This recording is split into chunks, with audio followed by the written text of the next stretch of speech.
যে সারা পৃথিবীরটা আমায় খোঁজ নিতে হবে। অনেক ছোট ছোট প্রান্তর তো আছে যেখানে হয়তো শুধু মহিলা পরিচালিতও হতে পারে, কিন্তু ভারতবর্ষের বুকে আমাদের মহিলা ইলেক্টেড সংসদের সংখ্যাটা হচ্ছে 38%। একজন শুধু আমরা লস করেছি, তাকে জোর করে হারানো হয়েছে 2-3 হাজার ভোটে, এবং সেটাও ইলেকশন কমিশনের দয়ায় 3-4 সিট আমাদের হারানো হয়েছে। যেমন আপনারা যদি মেদিনীপুর পূর্বের রেজাল্ট দেখেন, টোটালটাই লুট করা হয়েছে, টোটালটাই লুট।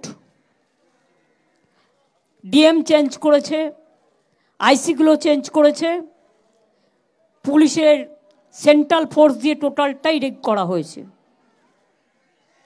মনে হচ্ছে যেন একটা আইসোলেটেড লুটেরা দ্বীপ তৈরি হয়েছে লুট করবার, টাকা পয়সা থেকে শুরু করে জনগণের ভোট। যাই হোক, একটা কথা আপনারা কেউ কেউ ভুলভাল বলছেন, আমি একটু কারেক্ট করে দিতে চাই। লোকসভা ইলেকশন আর বিধানসভা ইলেকশনের মধ্যে পার্থক্য আছে। 2019 লোকসভা ইলেকশনে আমরা 161টা সিটে অ্যাসেম্বলিতে এগিয়েছিলাম, যদিও it is not comparable because of parliament election something different and assembly election, এটা বাংলার জন্য। আর বিজেপি এগিয়েছিল কিন্তু 121টা সিটে।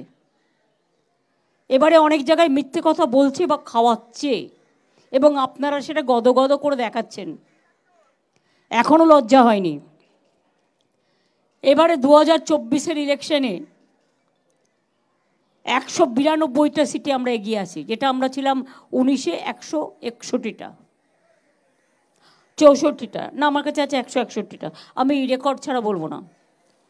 আর বিজেপি এগিয়ে আছে মাত্র 90টা, যেটা আগের বারে ছিল 121টা।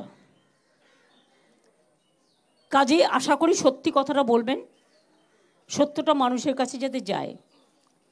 আজকের সভায় আমরা প্রথমে মা মাটি মানুষকে ধন্যবাদ জানিয়েছি, যারা আমাদের ভোট দিয়েছেন, যারা দেয়নি সবাইকে।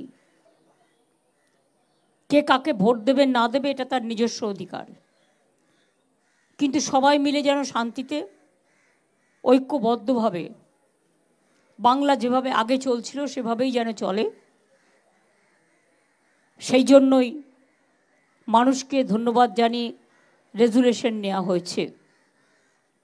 আমরা এই জয়টা ডেডিকেট করব প্রতিবারের মতো 21শে জুলাই, কারণ ওই দিনটা আমাদের শহীদ তর্পণের দিন, ওটা জনগণকে ধন্যবাদ জ্ঞাপনের দিন।